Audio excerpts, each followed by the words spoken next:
मंच में उपस्थित सभी साथियों को मेरा जोहार। साथियों, स्वामित्व या प्रॉपर्टी कार्ड नहीं चाहिए पर लिमिट कर दिया गया है, तो मैं इस पर ही बात रखूंगा। दरअसल ये जो आपने पहले सत्र में सुना कि देश में 3 बार सर्वे का काम हुआ, ऐसा ही ये छोटे मोटे सर्वे का काम बीच बीच में भी हुआ। जब भी कहीं किसी प्रखंड के या किसी जिले में कोई जमीन आने वाले कोई कंपनी के लिए तैयारी होती है, उसके पहले वहां एक छोटा मोटा सर्वे करवाया जाता है और ये एक झूठ बोल करके सर्वे कराया जाता है। वैसे ही एक सर्वे हजारीबाग में हुआ, बड़का गांव में भी हुआ था, जब एनटीपीसी आने के पहले 2000 में शुरू हुआ, जबकि कहीं और सर्वे नहीं चल रहा। और जब उस सर्वे का नतीजा ये हुआ कि वहां 35 कोल कंपनियां उस इलाके में आ गई और उनको जमीन दी गई। पहले सत्र में ये बात हुई कि भाई सड़क की जमीन, स्कूलों की जमीन, तालाब की जमीन, यहाँ तक कि श्मशान घाट की जमीन और कब्रिस्तान की जमीन भी दी गई। हमारे यहाँ एनटीपीसी में इस तरह का 300 एकड़ जमीन, और वो जमीन भी एनटीपीसी के अधिकारियों के नाम से पहले ट्रांसफर किया गया और अधिकारी उसका मुआवजा ले लिए। वो एक मुकदमा हाईकोर्ट में चल रहा है इसी बात को लेकर। मैं स्वामित्व कार्ड की तरफ आ रहा हूँ।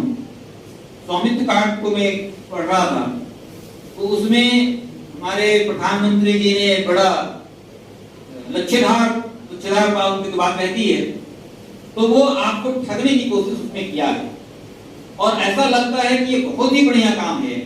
तो इसलिए जो हमारे गांव में जो उनके भक्त भी बहुत हैं, वो उसको प्रसारित करते हैं।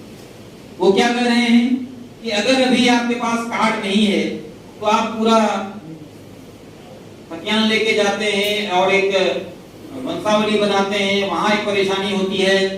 तो जब वो कार्ड बन जाएगा तो कार्ड लेकर सिर्फ आप जाएंगे तो कार्ड जो कि बैंक में जुड़ा रहेगा, तो उस कार्ड के आधार पर आपको लोन मिल जाएगा। तब आपका बच्चा पढ़ेगा, आपका बच्चा नौकरी करेगा और वो तमाम जो सब विभाग है, जो आगे के सब विभाग है, वो दिखाया जाता है।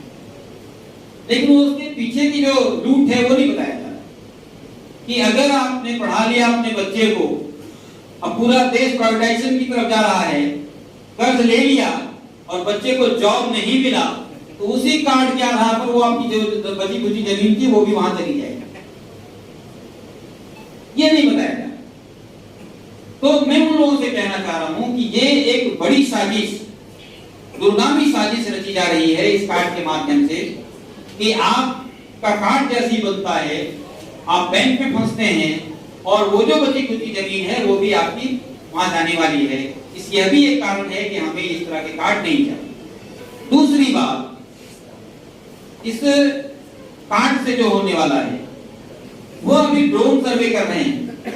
उसमें यह भी बात रखा गया है कि अभी वर्तमान में मान लीजिए कोई व्यक्ति किसी व्यक्ति के जमीन पर जबरन कब्जा कर लिया और वह व्यक्ति उस जमीन पर घर बना के रह रहा है।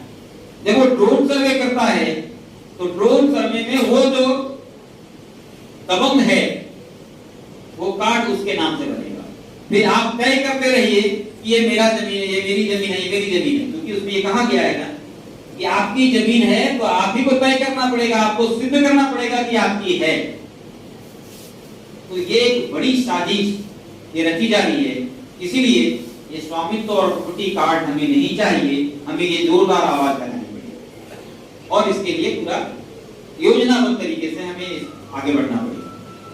दूसरी बात है साथियों, ये जो CNT-SPT का कानून है, इस CNT-SPT के कानून में इतने छेद बना दिए गए हैं अब कि अब देखिए SPT में भाई ट्रांसफर नहीं कर सकते, लेकिन आपने कर दिया लोक परियोजन। लोक परियोजन क्या है? एक भी व्यक्ति का भला नहीं हो रहा, लोक परियोजन है। चिंतामणि भाई ने आपको एक सब पहले कहा है, छोटी सी बात कह दी, अडानी पावर प्रोजेक्ट, पूरा का पूरा कोयला झारखंड का, बिजली कहां जाएगी? बांग्लादेश। कैसा लोक परियोजन होगा? अभी बड़का गांव में 15 तारीख को अडानी का कोयले के ऊपर लोक सुनवाई होनी है। इस सरकार को देख दीजिए आप,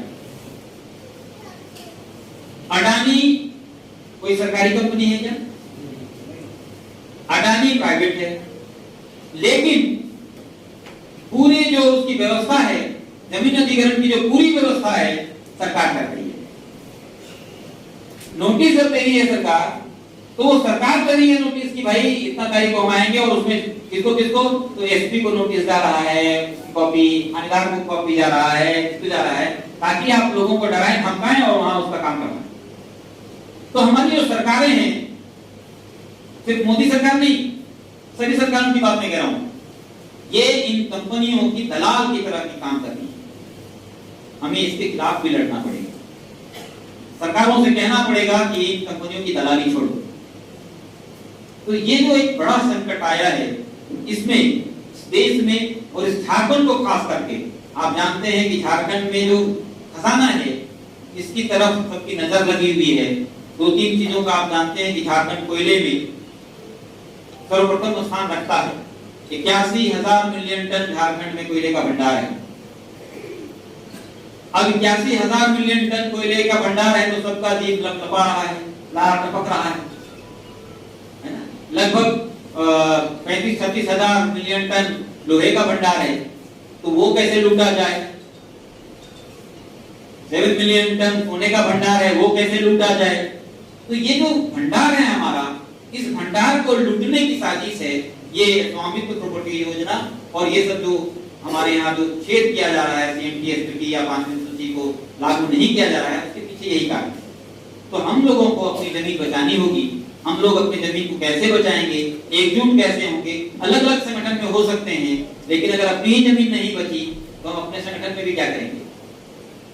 इसलिए सबसे पहला ये जरूरी है कि हम इस मूवमेंट को अपने जो हैं, अपने कार्यक्रम हैं अपने संगठन के, उनको चलाते हुए इस संगठन को, इस तरीके के कार्यक्रम को हम आगे बढ़ाएं। इसी आह्वान के साथ आप सबका बहुत बहुत धन्यवाद।